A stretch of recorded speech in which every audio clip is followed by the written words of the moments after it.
গত বছর রমজানেও আমরা ঢাকা শহরের গুরুত্বপূর্ণ স্থানগুলোতে ত্রিপল নিয়ে শহীদ ওসমান হাদির সাথে রাস্তায় রাস্তায় ইফতার করে বেরিয়েছি। অথচ এই রমজানে শহীদ ওসমান হাদি আমাদের সাথে নাই। তিনি কি বাংলাদেশে কারো টাকা মেরে খেয়েছেন? তার সাথে কি কারো কোনো ধরনের ব্যক্তিগত শত্রুতা রয়েছে? তার সাথে কি বাংলাদেশের কোন রাজনৈতিক দলের পদবীর ভাগ বাটোয়ারা নিয়ে ঝামেলা রয়েছে? তাহলে শহীদ ওসমান হাদিকে হত্যা করা হল কেন? কারণ শহীদ ওসমান হাদি বাংলাদেশের মানুষের জন্য কথা বলতো। শহীদ ওসমান হাদি বাংলাদেশের খেটে খাওয়া কৃষকদের জন্য কথা বলতো। শহীদ ওসমান হাদি 3 বেলা ভাত যে আনতে পারে না সেই শ্রমিকের জন্য শহীদ ওসমান হাদি কথা বলতো। তিনি বাংলাদেশের স্বাধীনতা সার্বভৌমত্বের জন্য কথা বলতো। তিনি ইনসাফের লড়াইয়ের জন্য কথা বলতো। এই কথাগুলো কি শুধুমাত্র শহীদ ওসমান হাদি একার? এই কথাগুলো তো সকল কথা আমাদের কথা।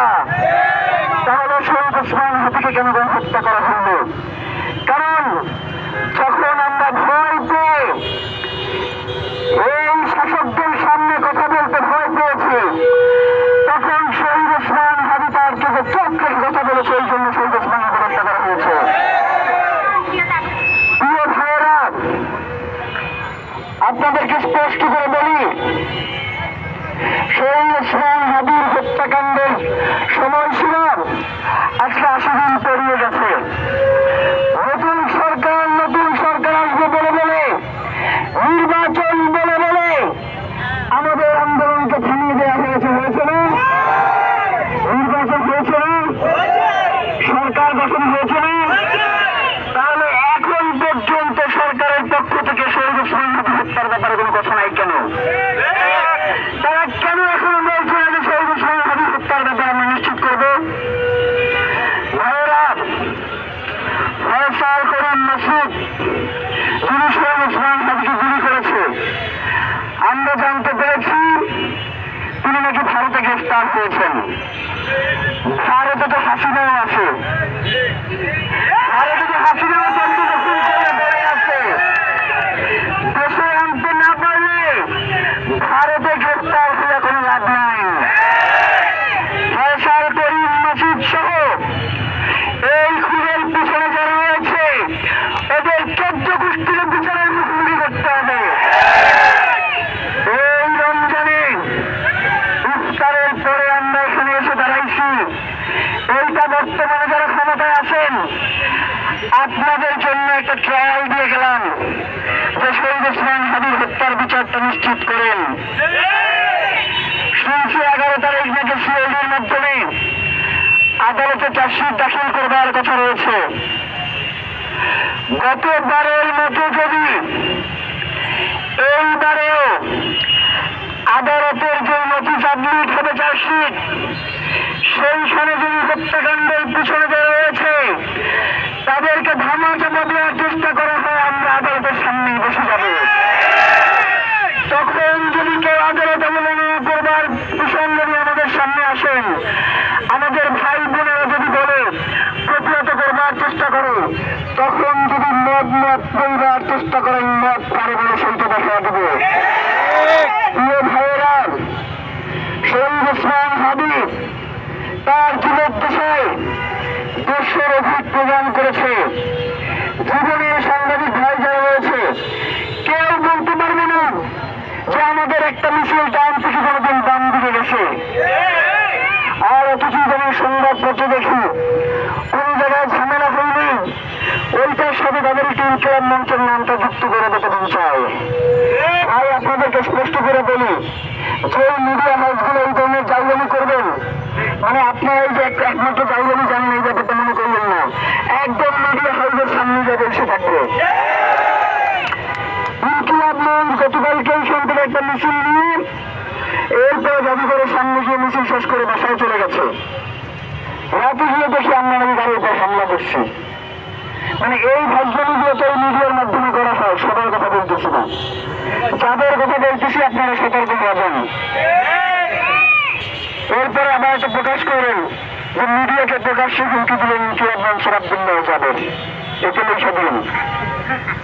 মানে আপনার বিরুদ্ধে মামলা করা উচিত, মামলাটি করলে এই সেটা আপনার ভাগ্য ভালো। শহীদ ওসমান হাদির হত্যার বিচার নিশ্চিত না হওয়া পর্যন্ত আমাদের ভাইদের মধ্যে একজন ভাই যদি আমরা জীবিত থাকি, আমরা শহীদ ওসমান হাদির হত্যার বিচার নিশ্চিত করবো। শহীদ ওসমান হাদি বাংলাদেশের মানুষকে আজাদি চিনাইছে। শহীদ ওসমান হাদি বাংলাদেশের মানুষকে চিনাইছে কোনটা দাসত্ব আর কোনটা আজাদি। বাংলাদেশের মানুষ এখন আজাদি এবং দাসত্বের মধ্যে পার্থক্য করতে জানে। ক্ষমতার পিছনে কোনটার চাপালে আর ক্ষমতার লাঠি মানে কোনটাকে বলে শহীদ ওসমান হাদি আমাদেরকে শেখাইছে। শেখ হাসিনা তো 153টা আসনে আনকনটেস্টেড নির্বাচিত হয়েছিল, বলছিলেন না? টিকতে পারছে, দিল্লিতে পালাইতেই চলুন। বর্তমান সরকারের কাছে আমরা অনুরোধ জানাই, শহীদ ওসমান হাদির হত্যার বিচারের দাবি শুধুমাত্র ইনকিলাব মঞ্চের নয়, এই দাবি বাংলাদেশের 18 কোটি মানুষের দাবি। সুতরাং বাংলাদেশের 18 কোটি মানুষকে যদি অবজ্ঞা করে শহীদ ওসমান হাদির হত্যার বিচারকে আপনার এই প্রশাসনে যারা দায়িত্ব রয়েছে, আইনের যারা দায়িত্ব রয়েছে, তারা যদি বাধাগ্রস্ত করবার চেষ্টা করে, আমরা তখন পিছনের দিকে হাঁটবার চেষ্টা করব। আমরা তখন পিছনের দিকে যাব, আমরা জিজ্ঞাসা করব ফয়সাল করিম মাসুদের জামিন কে করিয়েছে। আমরা জিজ্ঞাসা করব সে কোন দলের সাথে সম্পৃক্ত রয়েছে। আমরা সেই সাথেও জিজ্ঞাসা করব যে শহীদ ওসমান হাদি ঢাকা 8 আসনে দাঁড়ানোর কারণে কার কার ক্ষতির কারণ হয়ে দাঁড়াইছিল। সুতরাং শহীদ ওসমান হাদির হত্যার পিছনে কারা রয়েছে তাদেরকে অতি দ্রুত বিচারের মুখোমুখি করেন। তারা যদি ভারতে পালিয়ে যেয়ে থাকে তাদেরকে বাংলাদেশের বিচারের মুখোমুখি করেন। শহীদ ওসমান হাদির হত্যার বিচার ব্যতীত বাংলাদেশে কোন ইনসাফের রাষ্ট্র কায়েম হতে পারে না। আমরা সবাই আজকে মূলত অনুরোধ জানাইতে আসছি। রমজানে এতদিন চুপ করেছিলাম না, বিভিন্ন জায়গায় গ্রেফতার করেছি, আস্তে আস্তে করে শহীদ ওসমান হাদির হত্যার বিচারের কথা বলছি। আপনাদের কাছে আমাদের ভাইদেরকে পাঠাইছি, গিয়ে বলবার চেষ্টা করছে তারা যে ভাই ক্ষমতায় আসছেন, আল্লাহ রাস্তে শহীদ ওসমান হাদির হত্যার বিচারটা করেন। ওটা থেকে করব মানে খুবই একটা তাচ্ছিল্য ভাব দেখাইছেন। এই তাচ্ছিল্য ভাব অঞ্চলে শহীদ ওসমান হাদির সাথে দেখাবেন না। শহীদ ওসমান হাদিকে এখনো সময় আছে, মূল্যায়ন করুন। তার হত্যার বিচার নিশ্চিত করার মধ্যে দিয়ে একমাত্র শহীদ ওসমান হাদিকে ধারণ করা যায়। ইদানিং আমরা বাংলাদেশের একটি রাজনৈতিক দলের কিছু ছাত্র অ্যাক্টিভিস্টদেরকে দেখতে পাই, তারা শহীদ ওসমান হাদিকে নিয়ে বিভিন্ন ধরনের কটূক্তি করবার চেষ্টা করে। আমরা এই ছাত্র অ্যাক্টিভিস্টের উদ্দেশ্যে তার দলের নেতাদেরকে বলতে চাই, যদি আপনারা এদেরকে না থামান তাহলে আমরা মনে করব যে আপনারা আপনাদের ছাত্র অ্যাক্টিভিস্ট দিয়ে এইগুলো লেখান। বন্ধ করেন, এখনো সময় আছে, বন্ধ করুন। বাংলাদেশের মানুষকে আপনাদের সামনে মুখোমুখি করাইয়েন না। বাংলাদেশের মানুষ দীর্ঘ 17 বছর ভোট দিতে পারে নাই। দীর্ঘ 17 বছর তারা গুম খুন হত্যার শিকার হয়েছে। আপনার দলের অসংখ্য নেতা কর্মী ঢাকা শহরে এসে রিক্সা পর্যন্ত চালাইছে। শুধুমাত্র আপনার দলের শিশু হিসেবে প্রতীকে ভোট দেওয়ার কারণে গণধর্ষণের শিকার হয়েছে। শুধুমাত্র আপনার দল করবার কারণে গুলি করে বন্দী করে দেওয়া হয়েছে। সেই দিনগুলো খুলে যাইবেন না। ইদানিং দেখতে পাচ্ছি যে আওয়ামী লীগের অফিসগুলো খুলে দেওয়া হচ্ছে, আপনাদের এমপিরা গিয়ে সেই অফিসগুলো উদ্বোধন করছে। এরপরে যদি আপনি বলেন যে আওয়ামী পুনর্বাসনে আপনার কোনো হাত নাই, সেইটা আমরা বিশ্বাস করি না। একটা কথা আমরা স্পষ্ট করে বলি, আওয়ামী লীগের কোন অফিস যদি পরবর্তী সময়ে ওপেন করা হয়, আমরা বাংলাদেশের জনগণ গিয়ে সেই অফিসগুলো ভেঙে দিয়ে আসবো। বাংলা একটা কেন 100টা করেন, আমরা এগুলো পরোয়া করি না। জুলাই আমাদের নামে অসংখ্য মামলা হয়েছে, 6 তারিখেও আমাদের নামে মামলা করছেন। তারিখে হামলা করছেন, পুলিশ এসে বলছে আর হাবিল লাশ নিয়ে যা। আপনি সেই পুলিশকে বরখাস্ত করেন নাই, তার মানে হচ্ছে এই পুলিশটা আপনার কথাই বলছে। যেই পুলিশ বাস থেকে যাত্রী রাজাকার নামা বলে নামাইছে, সেই পুলিশকে কি আপনি বরখাস্ত করছেন? করেন না। তার মানে হচ্ছে যেই পুলিশ জুলাইয়ে আমার ভাইদেরকে হত্যা করেছে, আমাদের বোনদের বুকে গুলি চালিয়েছে, সেই পুলিশ দিয়ে আপনি বাংলাদেশে আর একটা ফ্যাসিবাদী রাষ্ট্র কায়েম করতে চাচ্ছেন। একটা কথা মনে রাখেন, জুলাইয়ে আমাদের 1400 ভাই শহীদ হয়েছে। আগামী দিনে যদি আমাদের 1822 শহীদ হয়, আমাদের জীবন যদি জাহান্নামে হয়ে যায়, বাংলাদেশের জন্য একটা জান্নাত বানানোর জন্য আমাদের জীবন জাহান্নাম হয়ে যাওয়ার জন্য আমরা রাজি আছি। বাংলাদেশকে কোনোভাবেই ভারতের তাবেদার, ভারতের দাস হইতে আমরা দিব না। আমরা কোন মার্কিন প্রোপাগান্ডা বাংলাদেশে চলতে দিব না। বাংলাদেশের স্বাধীনতা সার্বভৌমত্ব একমাত্র বাংলাদেশে তার মাথা উঁচু করে দাঁড়াবে। আমরা কোন রাষ্ট্রের সহযোগিতা নিয়ে বিভিন্ন রাষ্ট্রের পক্ষ থেকে সহযোগিতা করলে সেটা ভিন্ন জিনিস, কিন্তু আধিপত্যবাদ আর এক জিনিস। সুতরাং কোন রাষ্ট্র যদি আমাদের প্রতি আধিপত্যবাদ কায়েম করতে চায়, সে ভারত হোক, সে আমেরিকা হোক, আমরা কাউকে পরোয়া করি না। এই জমিনের একচুল পরিমাণ জায়গাও আমরা কোন আধিপত্যবাদীদের হাতে ছেড়ে দিব না। শহীদ ওসমান হাদি একটা কথা বলে গিয়েছেন, দাসত্বই যেই জমিনের নিশ্চয় নিয়তি, লড়াই সেখানে সর্বোত্তম বাজার। আমরা সেই লড়াইকে আমাদের জীবন ধারণের জন্য উপযোগী করে নিয়েছি। প্রিয় ভাইয়েরা, মৃত্যুর আগের দিন পর্যন্ত একটা কথাই বলে যাব, এই জমিনে যতক্ষণ পর্যন্ত শহীদ ওসমান হাদি হত্যার বিচার নিশ্চিত না হবে, ততদিন পর্যন্ত এই জমিনের সার্বভৌমত্ব নাই, এই জমিনের স্বাধীনতা নাই। শহীদ ওসমান হাদিকে হত্যার পরে আরো 2 জন মৃত্যুনিপন্ন ব্যক্তিকে গুলি করে হত্যা করা হয়েছে। এই খুন কারা করেছে, এই খুনের পিছনে কারা রয়েছে, সবাইকে বের করে সম্ভব হয়েছে, কিন্তু শহীদ ওসমান হাদির হত্যাকারীদের বিচারে সম্ভব হয় নাই।